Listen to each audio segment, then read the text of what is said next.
Alhamdulillah. Combien sont victimes de l'amour? Alors l'amour, il faut savoir que c'est une chose noble, une belle chose. Et Dieu a créé l'être humain, entre autres aussi, pour aimer. Parce que le cœur aime aimer. Et le cœur a besoin d'aimer. L'être humain a besoin d'aimer. Pourquoi? Parce qu'une vie sans amour, eh bien on le sait toutes et tous, c'est une vie amère. Par contre, quel type d'amour? Comment aimer?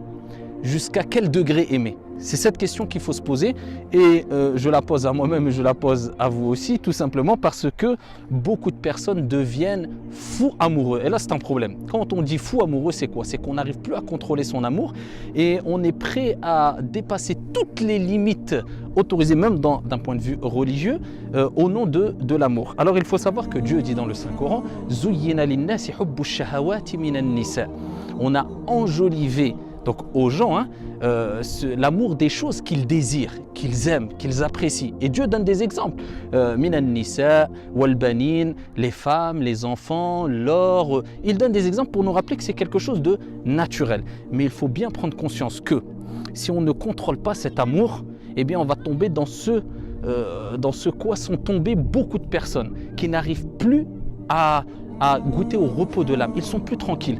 Ils mangent, ils ne pensent qu'à elle ou elle ne pense qu'à lui. Elle ne voit plus rien si ce n'est lui ou il ne voit plus rien si ce n'est elle. Il est prêt à sacrifier sa famille, il est prêt à sacrifier sa vie, il est prêt à sacrifier ses parents que pour elle ou alors elle pour lui. Et là, c'est un énorme problème. Et cette personne-là, il vous le dira clairement, je ne suis plus tranquille, je ne goûte plus au repos. Pourquoi il ne goûte plus au repos? Tout simplement parce qu'il s'est fait avoir par son âme instigatrice au mal. Alors l'âme, il faut savoir qu'elle a besoin d'être éduquée. Et pour éduquer une âme, eh bien, il faut fournir beaucoup d'efforts. Ça va être très difficile, on va ressentir beaucoup de pénibilité, mais le résultat est sucré. Celui qui se laisse emporter par son âme instigatrice au mal, eh bien ça sera facile. Par contre, il va goûter à des fruits très amers. Je vous donne un exemple. La personne qui voyage, alors c'est sûr et certain que plus le voyage est difficile, plus le voyage est accompagné de difficultés, de pénibilité, et plus le repos est appréciable. Une personne qui voyage pendant une journée, eh bien, ne goûtera pas ou n'appréciera pas le repos comme la personne qui a voyagé pendant 2 semaines. Plus tu as goûté à un voyage difficile et tu as goûté à la pénibilité, et plus le repos va être apprécié parce que tu as fourni beaucoup d'efforts. C'est la même chose pour l'âme. Plus tu vas goûter à de la difficulté pour l'éduquer, plus ça va être difficile pour toi, plus tu vas fournir des efforts, des sacrifices, tu vas combattre ton âme instigatrice au mal, et plus tu vas apprécier ici ces fruits qui seront sucrés, ou dit si tu veux le repos de l'âme.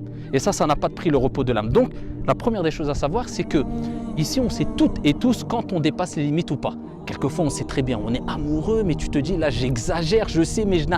Eh bien à ce moment-là, c'est là où le combat va commencer. Et le prophète alayhi salam a dit Al-mujahidu man jahada nafsah.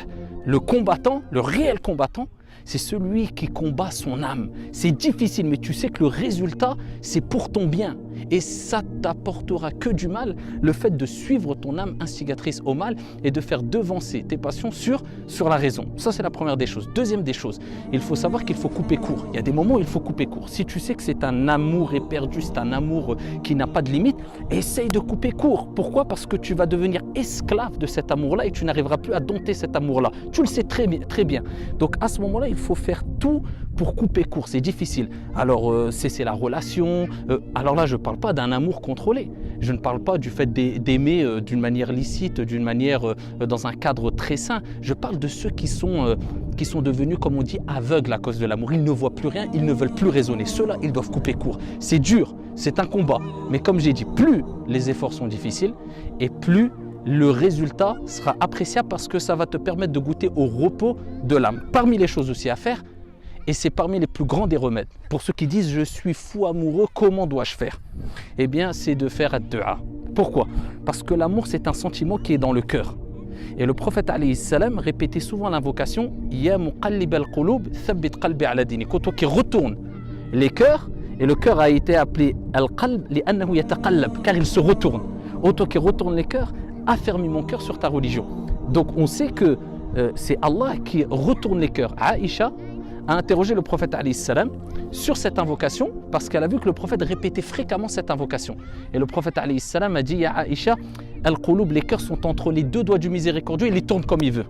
Donc ça, c'est la preuve que c'est Dieu qui nous permet d'aimer, de ne pas aimer, qui nous permet aussi quelque part d'avoir le dessus sur nos sentiments, sur notre âme, souvent cicatrice au mal. Donc fais beaucoup de dua. Si Dieu ne t'aide pas, tu peux être perdu. Donc demande à Allah Jalla wa Ala de guérir ton cœur et de te permettre d'avoir un amour ici qui est contrôlé et ici qui ne va pas te rendre aveugle, pas un amour fou. Ça c'est parmi les plus grands des moyens.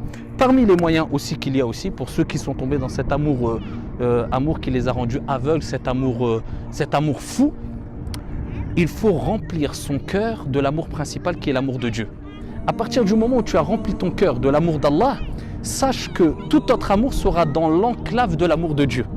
Donc c'est-à-dire qu'il ne pourra pas sortir de cette enclave-là, il est quelque part encerclé.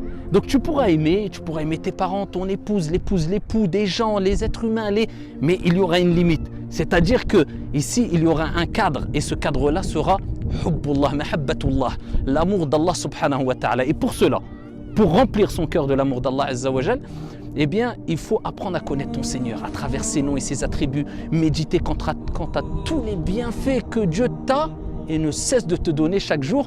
Quand toi tu lui tournes le dos, eh bien Dieu continue à t'aider. Qui le fera parmi les êtres humains? Quand tu as fait ce travail sur toi, eh bien tu vas commencer à décoller. Comme un avion décolle, tu vas te rapprocher de Dieu. Plus tu vas décoller, plus tu vas monter en altitude, te rapprocher de Dieu, et plus tu vas te déconnecter de tout l'amour de ce bas monde et ce qu'il contient comme amour éphémère et qui peut être autorisé. Mais c'est-à-dire que ton cœur sera ici plus en relation avec l'amour de Dieu et il sera plus proche de Dieu que de toutes les autres créatures qui peuvent exister sur la surface de la terre. Donc, alhamdoulilah, tu n'auras pas un amour ici concernant ta relation avec les êtres humains qui va dépasser l'amour que tu as et que tu portes envers Dieu. À ce moment-là, si tu respectes ces conditions-là, ce que j'ai dit précédemment, comprendre que tu dois faire un travail énorme sur ton âme, sinon elle va t'influencer vers le mal, vers un amour aveugle, etc. Tu n'as pas le choix, c'est un combat et il va falloir faire beaucoup de sacrifices, ça va être très dur. C'est un peu comme quelqu'un qui fait une cure.